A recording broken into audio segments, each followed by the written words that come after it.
Welcome to day 5. పొద్దున్నే లేచి seat దొరక్కపోయినా ఆటోలో ఒక సైడ్ కూర్చొని అయోధ్య వెళ్దామని ఫిక్స్ అయ్యా. ట్రైన్లో అయితే 3 hours జర్నీ ఉంటుంది, బస్ అయితే 4 to 5 hours. సో అందుకే ట్రైన్ జర్నీ చూస్ చేసుకున్నా. సో ఇన్ కేస్ దర్శనం జరిగితే రిటర్న్ ఆఫ్టర్నూన్ కల్లా వచ్చేద్దామని ప్లాన్ చేస్తున్నాం. సక్సెస్ఫుల్గా ట్రైన్ అయితే ఎక్కేసాం. టికెట్ కూడా దొరికింది 80 rupeesకి. బట్ బస్ అయితే కొంచెం ఎక్కువ ఛార్జ్ చేస్తాడని విన్నాను, 600 to 700 ఈచ్ పర్సన్ అవుతుందని.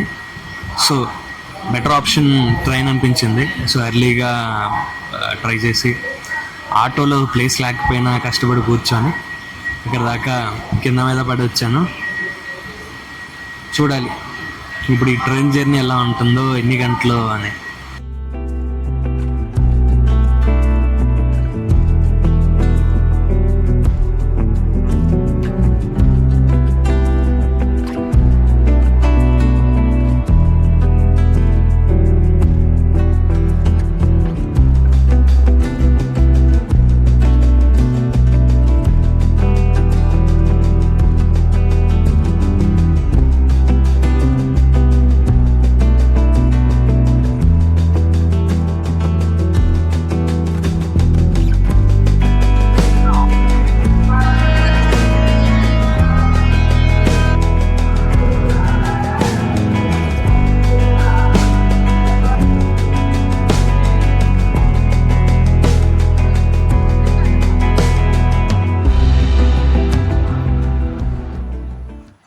త్రీ అవర్స్ స్లీప్ ఉండడం వల్ల సో హెల్త్ కొంచెం తేడా కొట్టింది, స్టమక్ అప్సెట్ అవ్వడం వల్ల.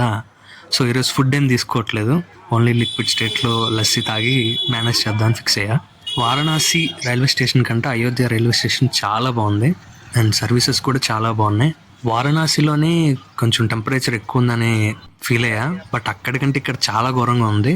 బట్ ఇక్కడి నుంచి అయోధ్యకి దగ్గరే అని మ్యాప్ చూసాక అర్థమైంది. సో బై వాక్ నేను వెళ్తున్నా.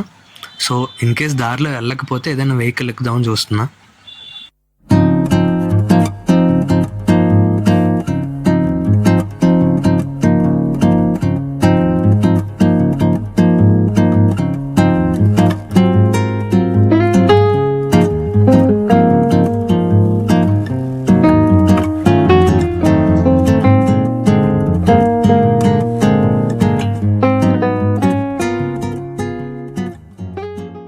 ఎంట్రీ గేట్ పాస్ ఉంటుందంట, ఆన్లైన్లో తీసుకోవాలంట, నాకు తెలియదు. సో ఎంట్రీ గేట్ పాస్ ఉన్న వాళ్ళకి అక్కడ మొబైల్ అన్నీ జమ చేయాలంట. సో లేని వాళ్ళు ఇక్కడ నేను చూపిస్తున్న బ్యాక్ సైడ్ జమ చేస్తున్నారు.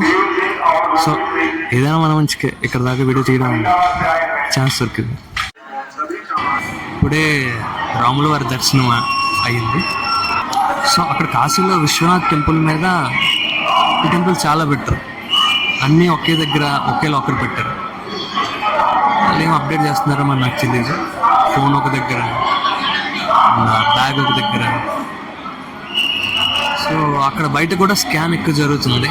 ప్రసాదం అని చెప్పి 50 rupees ఛార్జ్ చేస్తున్నారు కొంతమంది 100 rupees అని ఛార్జ్ చేస్తున్నారు. సో వాళ్ళ దగ్గర లాకర్లో పెట్టుకోవాలి అంటే. అట్లా కాకుండా వేరేగా వెళ్ళాలంటే ఇంకో గేట్ అని ఉంటుంది, సో అక్కడ ఇవ్వాలి. సో నేను అలానే వెళ్ళాను, సరదా తీరిపోయింది వేడి ఎండలోనే. బట్ ఇక్కడ అలా కాదు, చెప్పల్కి వేరేగా ఒక బ్యాగ్ ఇస్తున్నారు. సో ఆ బ్యాగ్ మన బ్యాగ్, అందులోనే మొబైల్స్ అన్నీ పెట్టి ఒక లాకర్ దగ్గర ఇచ్చేస్తే చాలు.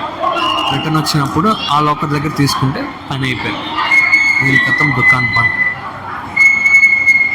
సో ఇన్ కేస్ ఫ్యూచర్లో నా వీడియో అక్కడికి వెళ్తే కాశీలో ఉన్నాడు ఎవడైనా చూస్తే ఈ లాకర్స్ విషయం కొంచెం మార్చండి బాబు. హెల్త్ అంతంత మాత్రం ఉండడం వల్ల సో డైరెక్ట్ రైల్వే స్టేషన్కి వచ్చి ఒక 1.5 hour రెస్ట్ తీసుకున్నా ఏసీ రూమ్లో. తర్వాత 2:15కి ఆఫ్టర్నూన్ ట్రైన్ ఉంది, సో అది ఎక్కా. But horrible journey, 4 o'clock start అయింది, 6 hours జర్నీ. వారణాసి రీచ్ అయ్యేసరికి నైట్ 9:30 అయిపోయింది. సో అది ఈరోజు ముచ్చట్లు.